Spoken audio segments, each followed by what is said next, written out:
অর্থ সম্পদ যা আছে এগুলোকে কাগজের টাকায় রেখে দিবেন না। আমার নসিহত, হয়তো বুঝতে পারছেন না, মাথার উপর দিয়ে যাচ্ছে কথা, কিন্তু পরে বুঝবেন। টাকা পয়সা যা আছে এগুলোকে ব্যাংকে কাগজের টাকার মধ্যে রেখে দিবেন না, কারণ কাগজের টাকা সামনে আর থাকবে না।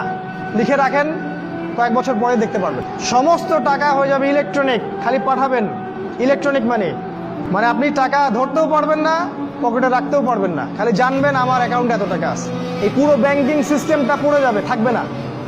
বিশ্বাস না হলে লিখে রাখতে পারেন, এই পুরো ব্যাংকিং সিস্টেম পড়ে যাবে, কাগজের টাকা থাকবে না। কি করবেন তাহলে?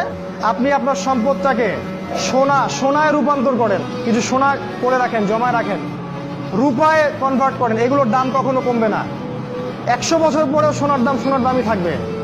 তো 10 বছর পর আপনার 10 লাখ টাকার মান 10 লাখ টাকা থাকবে না, দাম পড়ে যাবে, আপনি সম্পত্তি হারাবেন। এইভাবে তারা সারা বিশ্বকে লুট করছে, এই কাগজের টাকা দিয়ে তারা সারা বিশ্বকে লুট করছে।